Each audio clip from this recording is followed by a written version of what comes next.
On this episode of Athletic Training Chat, we have Alejandra Merriman, who is a CTE patient care pathway teacher and secondary school AT at Dorsey High School in South Central LA.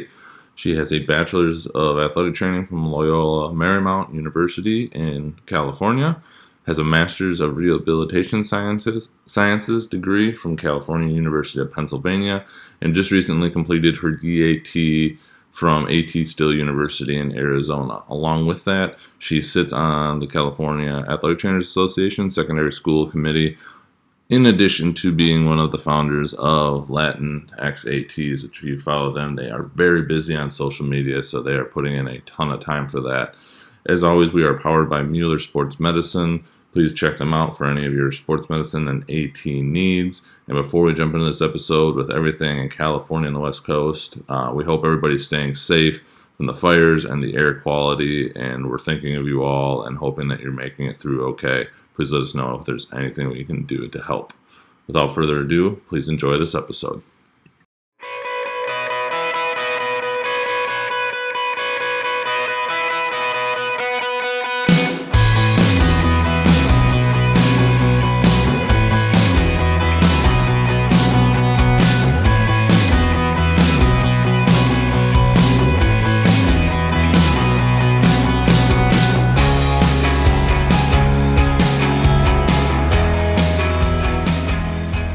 Welcome to this episode of Athletic Training Chat. We are still recording in early August in the midst of COVID and trying to figure out what the world looks like. But in that process, we are talking to Alejandra Merriman, who is an athletic trainer out in California and also one of the founders of Latinx.ATs. And that is kind of be a lot of the focus of our conversation today. Just in the short time that you guys have been up and running, awesome material putting out. And I know I called in last week to your round table, which I thought was fantastic. And, really we can touch on this as we get there. But my question that I had in that and is basically being the epitome of what I would probably consider, and most people other would, is white privilege, being a middle to upper class, depending on your definition, white male. That wants to just help make things better, and knowing that I can play a big role in that, and others can as well. I thought that would be a huge topic of conversation, and that was kind of the hashtag EquALLYATs is how you equal ally maybe is how you say that. Sorry, that was equally ATs is the way I say it. Got it. I like that. That makes a lot more sense than what I just tried to spit out. But before I keep rambling, I'll turn it over to you to fill in your background, where you're at, what you're doing. You had mentioned off camera about finishing up your DAT, and then maybe just a little bit of background on the Latinx.ATs group and what you guys are trying to do, and we'll just go from there. Yeah, so I am in Los Angeles, California. Los Angeles is huge, and so I work in South Central Los Angeles at Dorsey High School. So I'm a secondary school athletic trainer, and I'm also a CTE teacher. And I've been certified for 9 years, 2011, so 9 years. And I'm gonna start off with the equally ATs because I don't know what the heck I was doing. I think I was just like, what can I say to show I'm an ally as an athletic trainer and how we can all be allies. And then I just started trying to do a play on words. And then I saw something on Instagram that had a sentence using equally and ally. And I'm like, oh, I can just use that. It ends up working out. And I wanted to start using that more with Latinx athletic trainers because I see myself as an ally and see the Latinx community as an ally. You just don't have to be white to be an ally. So that was my reasoning behind that. And within Latinx.ATs, when I speak of us, I'm speaking about the founders, because I can't speak for our members. I can only speak for myself and what Alyssa, Ellie, and Oscar have communicated to me. Sure. And we felt there was a huge lack of representation. I did not have a sense of belonging as a Latina athletic trainer. And I didn't have someone who looked like me growing up, or who could communicate with me in my language if need be, or who could understand me culturally.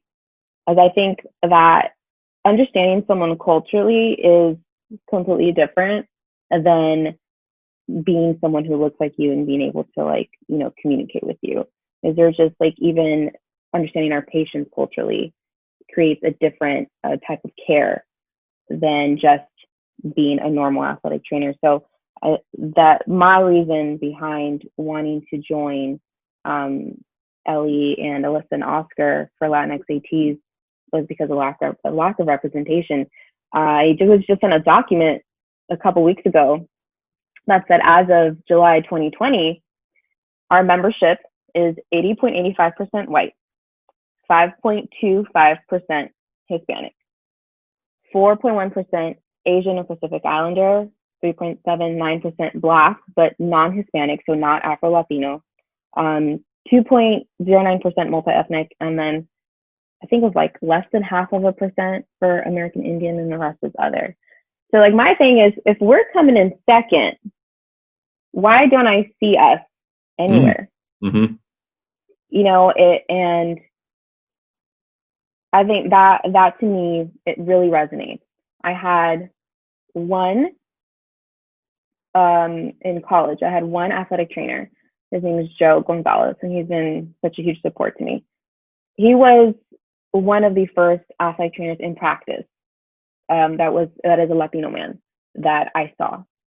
And then we also had Steve Cortez at Loyola Marymount when I was. So, like, those two were, like, the only Latino men that I saw going, like, in college, the athletic trainers. And then, like, just growing up in high school, right, I didn't have an athletic trainer.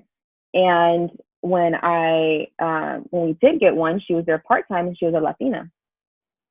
And so she sparked my interest because I wanted to be an orthosurgeon in high school.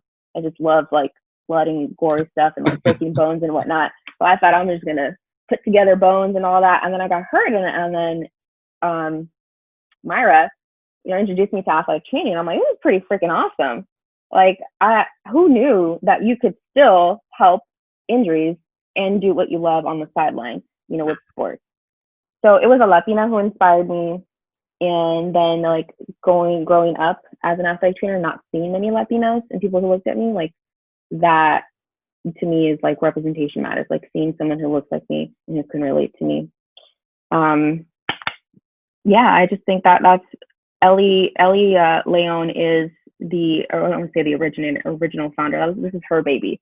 This is an idea that she expressed, and I jumped on it real quick, and I was like, hey, me too. I don't feel like I've ever belonged. I need the sense of belonging. We need to be represented. Like, let's do it. Sure. And her and Oscar, you know, were originally the ones who they spoke about it together, and then Alyssa and I were just there to support, and it came to fruition. I'm so happy that it is what it is. Like you said, it, like, in such little time, we received such a positive and overwhelming amount of support. Like, people just want to be involved, and we just came up with our mission and vision. So we're slowly getting there, and we'll slowly, like, build all these committees and subcommittees and whatnot. But we're still trying to get our feet on the ground.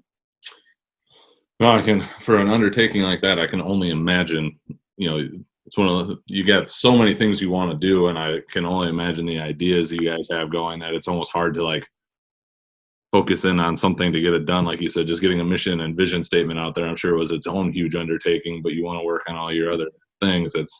Can be overwhelming, to say the least. Yeah, it has been, but it's very needed. Yes, absolutely.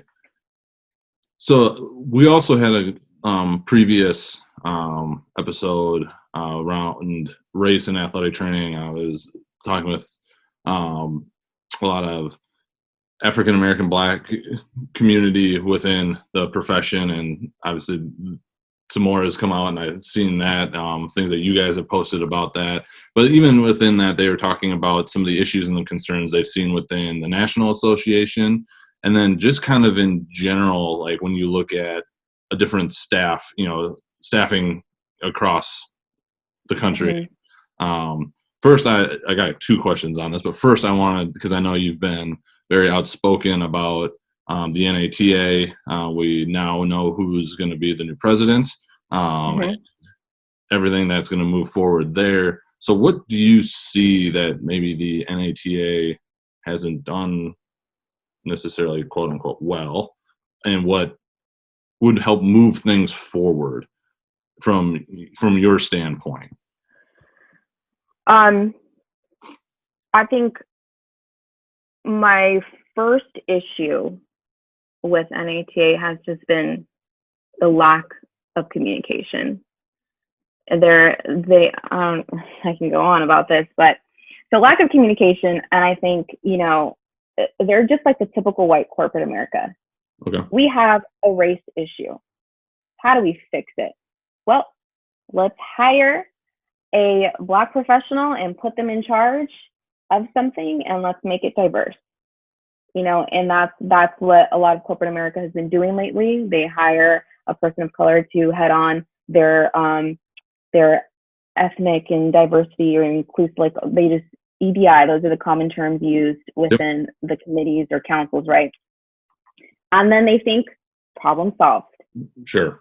Right. So that to me is wanting to make your company diverse, because that's what NATA is. It's a company, it's a business. So it's wanting to make your company diverse, but it's not making your company inclusive.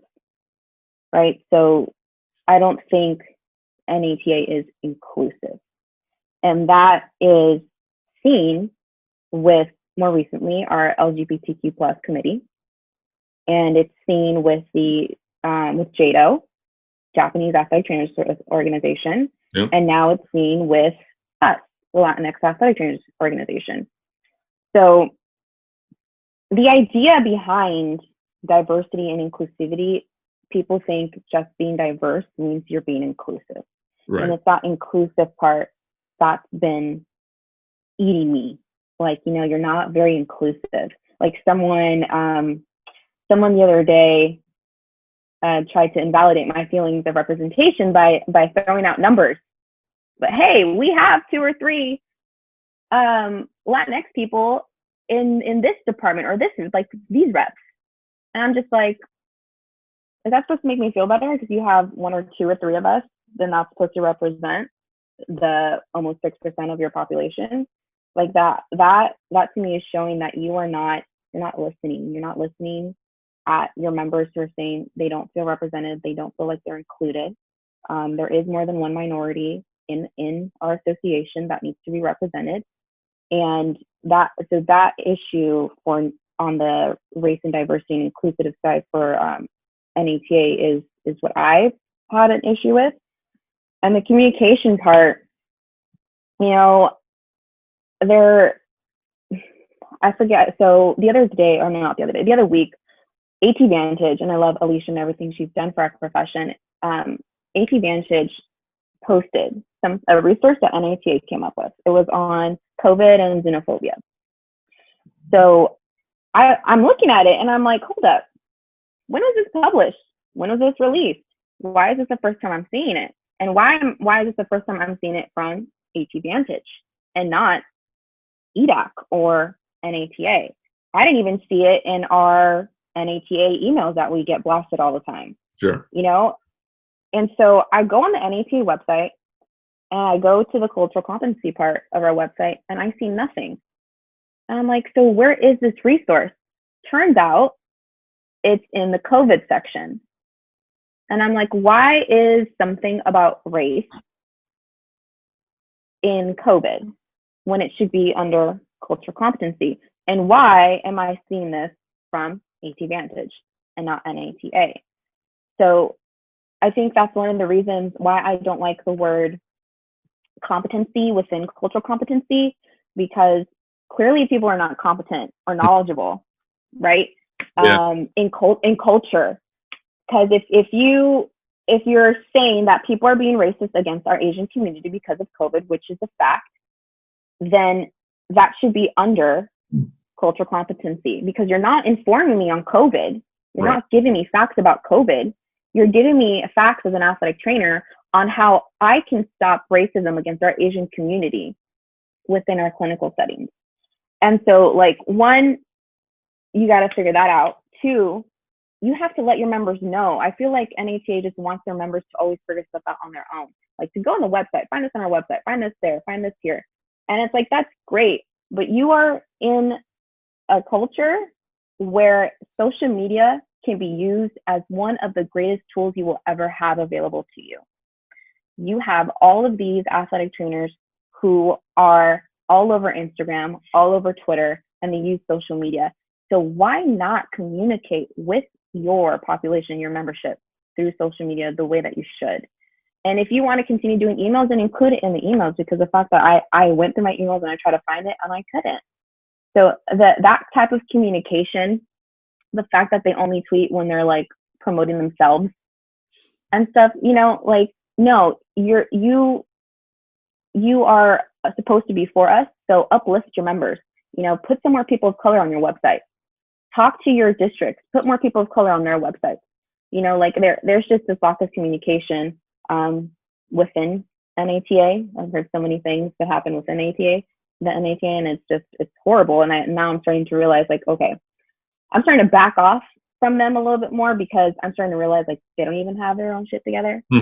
So, like, okay, so I'm just gonna get my stuff, my ducks in a row, and I'm gonna do things my way, and I'm gonna create change where I can, because a very wise person told me the NATA is us. We are the members are NATA. So if we want change, then we have to do the change.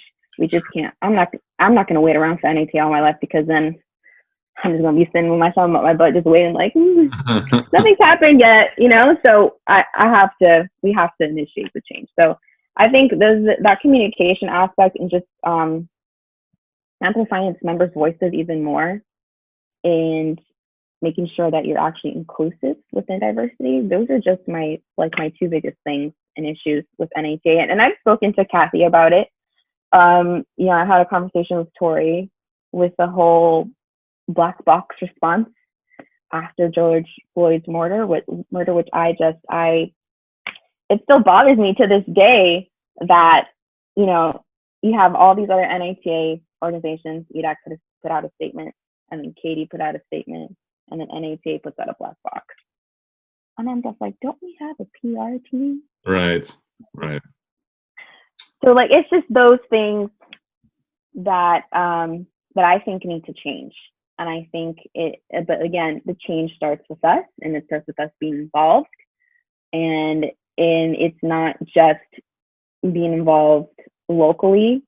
You know, that's where I started, was locally, and then started to branch out and stuff, and being involved in your district and whatnot, and slowly but surely influencing enough to get to the top and make some kind of change. Sure.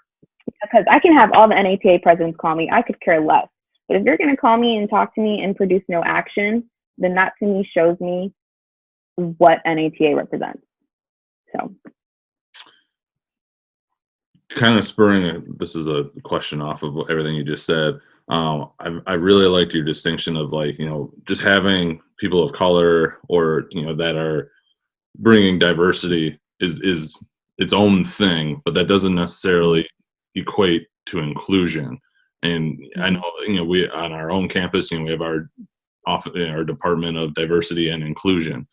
Could you try it? This is probably putting a little bit on the spot, but I'm guessing you have a good answer for this. Like, define, like, what would be seen as, like, quality inclusion, if that's a okay way to say it, or really, like, that is moving inclusion forward. Because again, this ties right into kind of my second question of all this thing is, I asked the other group that we were talking to is, you know, our campus is 10% diverse for the first time in its history, and they're very proud of that, but that's still only 10%. We're in a very white community, in short of just a couple spots in Wisconsin, like a very white state. You know, that's just where we are. Our staff is not overly diverse either, and I will be the first to admit that. And, you know, so just like talking about how we could bring some more diversity and different views and everything to our staff, but then kind of on this tying back into inclusion to make it so it's not just that, well, now we've got a person of color on staff, like we're crushing it, we're doing great, but really making it Mm-hmm. it's something that's beneficial and just a good scenario for everybody involved. Yeah, someone reached out to me on Twitter and asked if they could have a conversation with me about this, and I think being inclusive means understanding that, one, there's more than one minority, two, there's more than one ethnicity, three, there's more than one culture.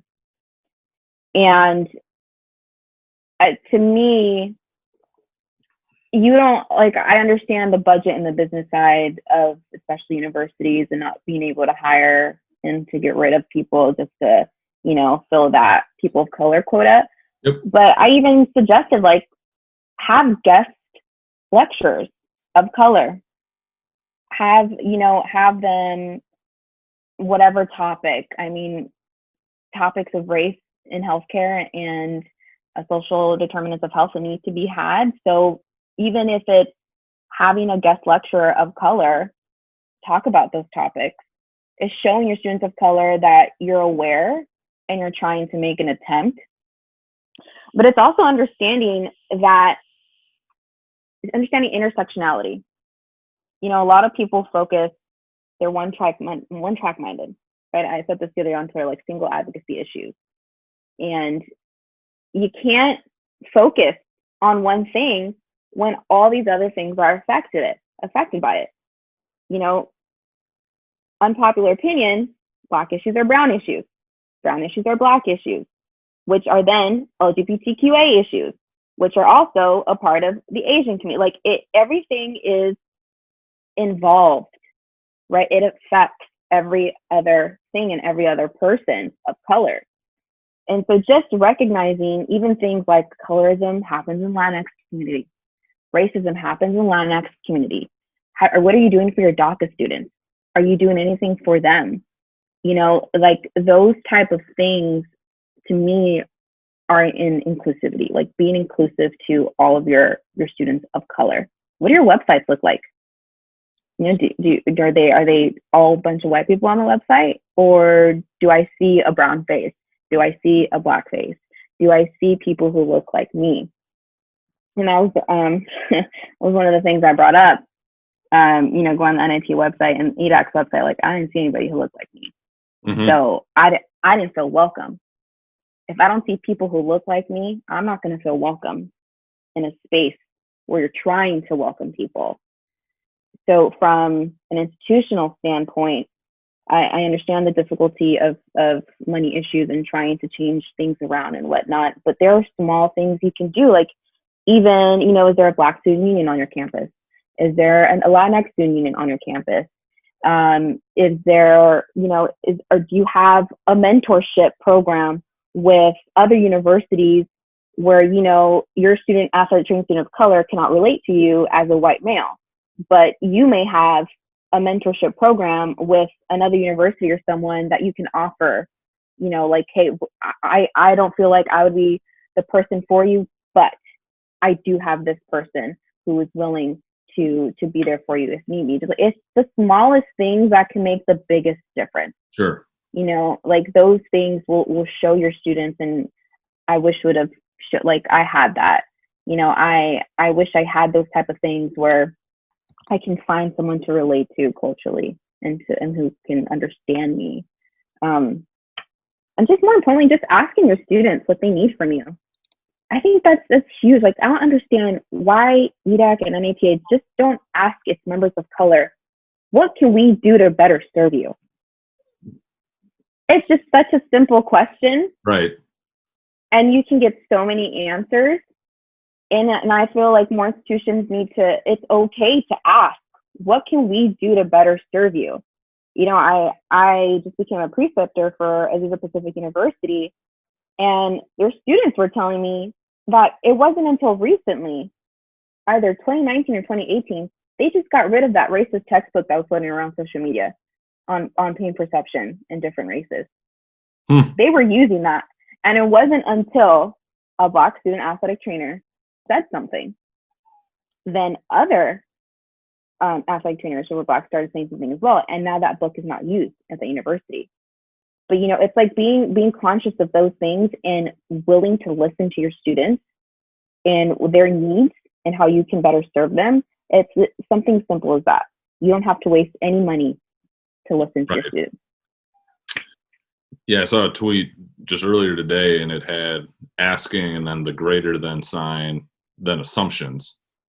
And that's something, I think, again, kind of coming from definitely the white privilege side of like not being afraid to ask, obviously doing it in a very professional, thoughtful way where you're not just, I think that it has to be a part of it just from generally being a kind of a good person. Like you put some thought into what you're doing before you ask stuff, but like, don't assume, like you had mentioned, putting just a black square or putting something up is really going after it. And honestly, I'm learning as I continue to do this, try and figure out more for myself of like asking you a question and somebody else the same question. I could get two different answers, and that's okay. 100%. And you have to, because again, I've had this discussion with some fellow white colleagues, is like, we can't even pretend to understand where someone's coming from because we don't know, and we probably never will unless we move to a completely different country and flip the script for ourselves. I'll never understand. And so if I don't ask and try and at least comprehend to some degree, I don't understand, we're really not doing our part. And it's hard for people to see that, I think. And I think that another point that I've been trying to make is that everything I just said needs to go beyond us. We have patients of color. Yeah. Right? Like your white athletic training students are going to treat patients of color. Yep. And so they further need to understand how immigration is an issue, how systemic racism is an issue, and how all of these things, how every single component of social determinants of health is going to affect your patient's healthcare. So, as an institution, it's also really important to teach that into your students, because I did not learn social determinants of health in school. Right. I did not. I didn't learn it until I went straight to a PT clinic after graduating with my bachelor's as an AT, certified AT. And it wasn't until I was in that type of community where you deal with social determinants of health, and I started to deal with, because I'm Spanish speaking, so I got most of Spanish speaking patients, and just learning about these things, I'm like, holy crap, why didn't I even know these things existed? Right? And so that needs to be taught to our students. And I think I talked to a couple of people about this with Katie. I love Dr. Sowers. He's faculty at AT still. And I can't say enough good things about him. And I'm very happy that he's our Katie president, because he's very aware. But there's always room for improvement. And with the new standards, I went through the standards, and there's one standard. You have sections, then you have standards. Yep. So there's one standard on social determinants of health. And it's not even, it's worded differently. I don't understand why it's one standard, because you as an institution can decide how to educate on that standard. Right? You just have to include it, whether that's one chapter, one lecture, whatever. You have the freedom to choose, as long as you check the box. It needs to not be one box. Social determinants of health needs to be an entire section. Racism in healthcare needs to be with an entire section. And each standard should address each different component of the social determinants of health, and how they affect different races and ethnicities culturally. Because although Black and Brown communities share similar struggles, we share very different struggles. Right. So it's like understanding both. We both have high rates of obesity, high rates of heart problems and whatnot, but we deal with things differently. And it's like understanding that and teaching your students that you can't treat, oh my gosh, it gets me mad when athletic trainers say, I don't see color. I treat all my athletes the same. Like, You can't do that. You can't treat an athlete the same if they're not the same. They're not the same. And it's teaching our students that, because I learned all of this just doing and being. You know, I went from a PT clinic to a high school that is literally half black, half brown, not a single white person on the campus except for our teachers. And half of my brown students, I want to say even more than half, came here as refugees. And so it's like I'm having to do my own research. Like, I went to the NATA website to try to find Spanish resources for my students, and I'm like, well, shit, there's nothing there. So I guess I'm just gonna have to make my own documents and start translating stuff. And that's what I did. I started making my own documents. I started translating everything, and because we don't have those resources for our Spanish-speaking students, for our Afro-Latino students, we don't have that, and that's something that needs to be addressed in our education with Katie. And it's something that, as an institution, since you have the freedom to talk a little bit more about this stuff if you want to, then you should do it, because it's something that's not addressed. And if it is addressed, it's like addressed this much, you know. It's like we have one content class on microaggressions and cultural competency, and like we're set. I know it's called continuing education for a reason, you know, because medicine continues to change. But one thing that hasn't changed is racism and how it's affected not only our healthcare professionals, but our patients that we're treating. So that from an institutional standpoint, like, those are definitely things that should be addressed, and there are small things that can be addressed to make a big impact. I think that makes a ton of sense, and you know, it feels overwhelming at times, because I agree. You know, like, you look at the standards, and there's all the, you know, traditional stuff you need to treat for the profession, but it's a hard reality, and it's a scary reality, I think, to a lot of, like, it's not just that anymore. Like, it has to expand, and it's going to expand into things that we've never done before, as it should. And that's a huge change. And, you know, I hate to equate it to like research, but it's like, it almost takes like that whole phase shift, because you got to like move one era out to then allow the next era to come in, and then it'll occupy its time. Absolutely. You know, it feels, at least from my end, that definitely needs to happen, and maybe potentially slowly maybe is going to some degree, but you know, like you even had mentioned, in the world that we're in now with technology and all the other things that we can do, like, why it does not, I don't think it shouldn't be that slow. It's something for a time to do it quickly.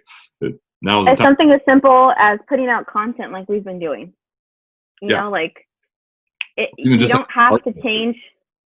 Yeah, you don't have to change. Like, people think change has to be big. Like, no, it doesn't. It can be so small. Like, just put out like a tweet on a fact or something. Like, you know, I feel like people want to address only like this much, when, yeah, you can do that, that's fine, but you can adjust this much and do it in ways where it can reach thousands. And it's so simple. Like, do an infographic and put it out, and don't make your members go look for it, because they're not going to look for it. Come on, we all know we're not going to sit through the entire NIT website and just look for everything. That's not going to happen. So it can be something so simple to make the biggest impact. Like, you don't need to change the entire board of directors and the way everything is. Like, we don't need to do that. We just have to start off small. But it's the fact that, like I said, racism has been here for how long? And we got a black square this year, you know, like that. We can do better. We really can. Sure. I did want to get into a little bit about creating change. It's something not necessarily directly related to this, but when you look at like trying to change people's minds, which is, from what I've gathered, almost darn near impossible, you know, and just that it's not necessarily just a facts thing. Lord, sorry, my cat is feeling like he needs to get involved with the conversation, apparently. But that being said, I think there's ways to do it. It's really interesting how to like lead people, and it just takes a lot of time and a lot of persistence. And obviously that's something that you are focused on and the group of Latinx ATs is focused on. What have you found that maybe has worked, or things that you're willing to try? Because I know at times it's been, posting directly to people, which definitely will get people's attention, but maybe not always, or doesn't necessarily change Yeah. the point. So just, have you found things that have kind of been working for you or not? And this is really just a general curiosity thing from me, hearing from somebody else that is really Yeah. on change. I mean, I think what people have to understand about me and the way that I approach things is I kind of, as a woman, and then as a woman of color, and then as a woman of color who looks like she's 16, you have to present yourself a particular way so that people know you don't play and you mean business. And that was something that I had to deal with as an athletic training student. Just people thinking I'm like, it's different. It's difficult. I think all those three factors made me the person that I am today, which people think is a little obnoxious and aggressive. But I just say I'm really outspoken and passionate. You can see it how you want to see it. So the way that I approach things may be really different for other people, right? But with me, I'm not scared. Was tired of being left out of the conversation. I was tired of having to defend myself and prove myself. So now I just do me. I do me and I go about it. And if you don't like it, that's fine, because I'm still going to do what I'm doing and I'm still creating change within my community. And guess what? You weren't there to begin with, and I'm still doing what I'm doing. So when I tweet at people and when I address them, I'm not scared of calling people out. I believe in accountability 100%, and I hold myself accountable. And I think when you hold yourself accountable and you admit that you're wrong, and like just admitting and acknowledging, like that's huge. And I think that needs to be normalized. Accountability and calling people out needs to be normalized. I do it in a specific way. If you want to do it in a nicer way, that's fine. Like, however you want to do it, you go ahead and do it. I do it my way, and my way has worked for me. And so I'm not going to change that. I have changed. I don't say a lot of things. I say things differently now. I've learned to communicate differently. I still communicate the way I communicate, but I just communicate differently. Sure. And that's because everything is so sensitive, and people can take anything offensive. And so I've changed my communication style, where I'm learning to how to communicate with people outside of my community, right? Because my community is very different from your community. It's very different from Twitter, from Instagram. It's different. So that kind of stuff has helped me communicate more. But I have a motto. My motto is to a little education and a little advocacy go a long way. I truly believe that those two things can do so much. And I think what people need to realize is that it's not our job to change anyone's mind. I am not here to change anyone's mind. I'm here to educate people. And what people decide to do with that education is on them, right? If you choose to take that knowledge and create change and change your behavior and your mindset, great. Then I've done my job. And then hopefully you will then go educate someone else and change their mindset, and so on and so forth. And it's created this great ripple effect, right? But if I didn't get through to them, because trust me, there are people on Twitter you just can't get through. Yep. Then I washed my hands. I tried once. I tried twice. The third time, okay, clearly I can't. There's nothing I can say or do that can try to steer you in the right direction. So I'm going to move on, because I can't harp on that one person. I'm not going to lose sleep about that one person. Like, I have a greater agenda. I have other people willing to listen. And I think that's another part. Like, people need to not be scared to say their story. Like, you really don't know who's listening, and you really don't know who you can inspire. And then they can speak out. You know, that I think that those things, like not being afraid to speak out, educating and advocating, those three things can create change. I really stress that you cannot force anybody to change at all. It's not our job to change people. It's our job to educate people, and then hopefully then they would want to change themselves and to be a better person, right? Like, that's why we take professional development. We want to be better clinicians. We're willing to learn, to change, and to adapt. So that's education and advocacy for me have done so much with trying to change people's minds and whatnot. Yeah, I think what you mentioned, like the self-reflection and like the acknowledgement that, you know, for you or just anybody that's going to go out and try and spark change, like if you can critically look at yourself and hit it from all different angles, you know, try and see the other side and how they're perceiving it, and know that you're doing what you're doing in good faith and how you're going about it. Like, yeah, I think that's the biggest thing to create change. And to your point, like, it's almost like the 80-20 rule with everything. Like, there's just those, no matter what you say, no matter what you present, you're just never going to get there. And odds are you probably need to, because that person's not going to be that, you know, hopefully they're not going to be like a gigantic influencer. And if they are, there's another issue that we got to go through there. But things these days could potentially be seen like that. Yeah, I think that self-reflection is so huge. And there's a lot of that missing. A lot of people that will just say stuff, and I know you've run into that, as you kind of alluded to, and not even consider the other side of it.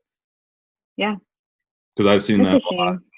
I need to do better at this. Like, even within certain circles and whatnot, like, we'll talk about advocacy as the privileged side of it all. But then 6 seconds later, we're complaining about somebody, but we don't know where they came. You can't understand them, not them. And that's not even saying you're not understanding them as another white person. Like, if they're have a different culture or anything like that, the hypocrisy of it sometimes is overwhelming, to say the least. 100%. And 100%. That's one that I think, you know, it's just, hopefully that can change, or you can at least get people to be like, oh yeah, I see what you're saying now. So, and I've seen a lot of that. I can't tell you enough the support and the DMs I get, like, keep doing what you're doing, the thank yous, the I appreciate yous, and I'm just like, it's all worth it. You know, like, I don't care that I get backlash. I don't care if I'm seen as a bitch. I don't care if, you know, whatever anybody thinks of me, because my agenda is my agenda. But the thing with my agenda is, it's not mine. It's for my community, right? LatinxATs. It's for us. Athletic training. It's not about me. And it's about not my athletes. The sense of other people. Exactly. It's an extremely different conversation, because you're not trying to put down. Exactly. I'm trying to lift everybody up. And that's my thing. Like, we're only lifting up single issue advocacy. We're only lifting up these people. You can't exclude everyone else. Like, that's why I don't believe in single issue advocacy. You can have an agenda, but you need to be sure that your agenda is true to the people that you're serving, not just yourself. Because if your agenda is about yourself, that's when we get the selfish people who can't see other things from other perspectives and who aren't willing to look inside themselves and change. So, yeah, that's huge. Yeah, I think so. Not trying to cut anything short, but is there anything else you want to cover before we jump into the AT Chat 5?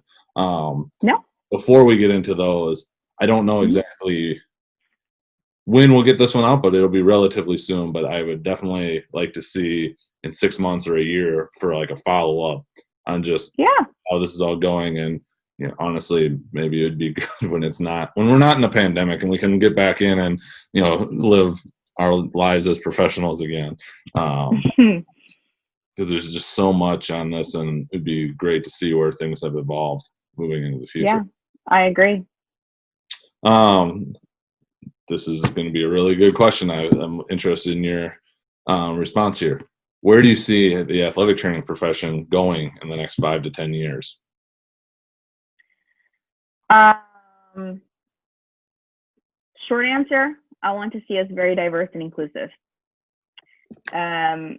I also want to see us with better education, and I want us to see ourselves as healthcare professionals. I think that mindset of just being athletic trainers and athletic trainers only work with athletes. Like, no, we are healthcare professionals who treat patients. Now, our patients can come from different demographics. They can come from the collegiate setting, they can come from the industrial setting, they can come from secondary school, military, and so on and so forth. But they're still all patients. Yep. And we are still healthcare professionals treating our patients. And so I think, people are so hung over or hung up on trying to change our name.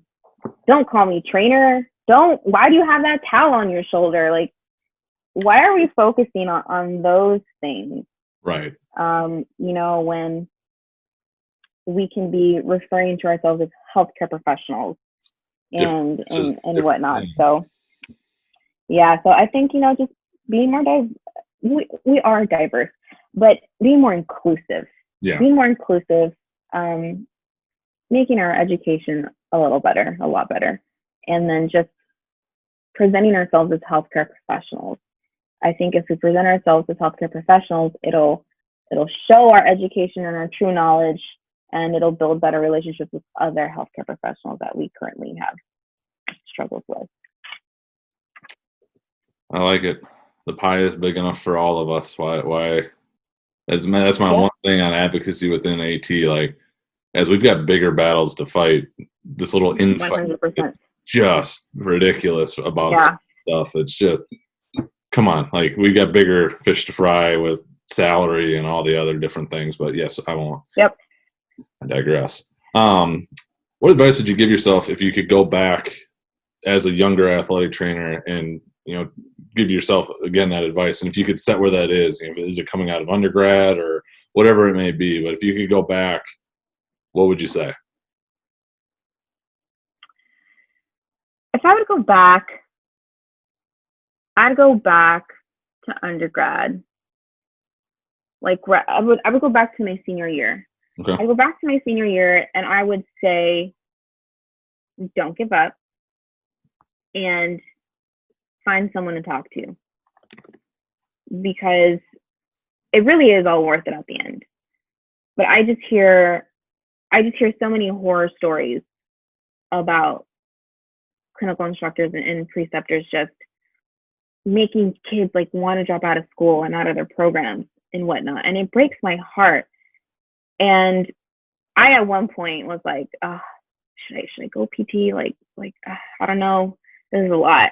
And I'm sure we've all had similar thoughts on changing our profession at one point.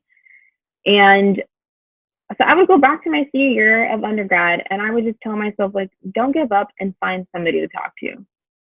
Because having a person, just a person, can be extremely beneficial. And being a student, being a first generation student at that, it was extremely difficult. Not only with learning how the hell to navigate FAFSA and all this stuff and financial aid and all of that, but being a first generation student, the pressures of the family, and then your family not understanding what the hell an athletic trainer is. To this day, my dad does not know what I do.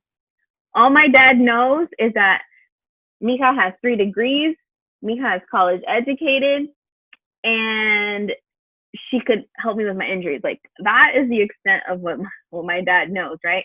But it's just like being able to find someone to talk to and to throughout your undergrad, like that's one thing that I would probably tell myself, is going through things alone is extremely difficult.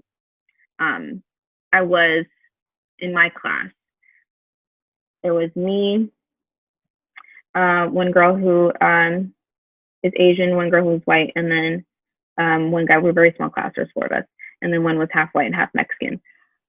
So it's just like, you know, just in that spectrum, I can only talk to him about so much, you know? So it's like being able to find someone to talk to encourage you to not give up, to motivate you, to help you. That's probably one thing that I would go back and tell myself, like, to make sure you find that person and that you don't give up, because it'll be worth it. And it is worth it at the end. I'm very happy with my career so far. So Perfect. What has been one of the most influential resources that you found in your career? Google. Nice. That might be the first time somebody's actually just said Google. I mean, we've heard different variations of that, but man, Google is, the internet is such an amazing thing, man. You can find out anything you want at your fingertips. And I tell you, when I got to secondary school setting, I Googled so much because of my athlete population. yeah, More specifically, my Latinx population, trying to understand the insurance part within our district, and just trying to figure everything out. Like, Google has been my savior. Google Translate. I can translate. I am bilingual and I can speak, but medical Spanish is a whole different monster. You know, like, speaking and having a conversation in Spanish is completely different than communicating with a Spanish-speaking patient in medical language. And so, like, Google was my friend. Finding all these books on Amazon. Amazon's been great too, man. Amazon, yep. Like, oh shoot, I ran out of heel lace pads. I mean, go Amazon real quick. So I don't have to wait a week from a vendor. So yeah, Google and Amazon are probably two of the best resources that I've loved and use every day in life and in athletic training. Perfect. Yeah, I've got an Amazon problem just when it comes to books, and I just have on my wish list, like my work wish list of stuff that I need to get, because sometimes it's just easier. If you could go and change or eliminate something within the athletic training profession, modality, a common practice, or a mindset, or whatever you choose, what would it be? So we talked about earlier, like, who cares if someone has a towel over their shoulder? Yeah. Like, that mindset needs to change. You know, we need a positive growth mindset. Like, okay, someone called me a trainer one time. I'm going to educate them. Instead of taking that specific instance to be like, it's athletic trainer. Sure. You know, I'm going to be like, I'm actually an athletic trainer and I'm a healthcare professional that does X, Y, and Z. Like, I take those opportunities to educate. Yep. Instead of shaming, there's just such a shame culture in athletic training, and that shame mindset. Like, for what? We're healthcare professionals trying to be better for our patients, not for you, not for me, for our patients. How can I become a better clinician to better serve my community and my patients? And worrying about towels on our shoulders and squirting water in someone's mouth, like, that mindset needs to go. It needs to go. It's just like, that is the one thing. And because once we change that, then that opens doors to all other things that we can change. And so that irks me when I see those. Did you know about Cowgate on Twitter? Oh yes, yeah. Oh, trauma. Yeah, and everybody can do it differently. I won't squirt water into somebody's mouth. I'm not going to judge anybody if they decide to. That's the point. Here you go, buddy. Like, you can take care of this. And most of the time I forget to bring a towel anyway, but that's just me. No, I totally agree with you. Bigger issues that we could put more energy into. It's that judgment. It's that judgment part. You know, it's the judgment part. Like, okay, I have a towel on my shoulder. That's fine.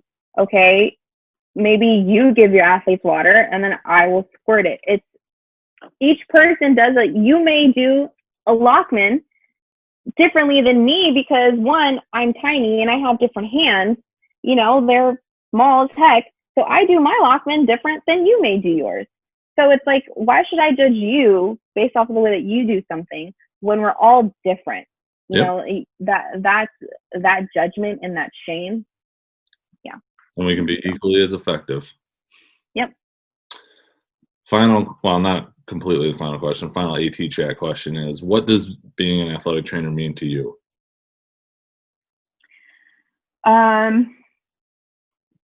Being a secondary school athletic trainer, not that I don't love all my other athletic trainers in clinical settings, but I just think being a secondary school athletic trainer just does something to you.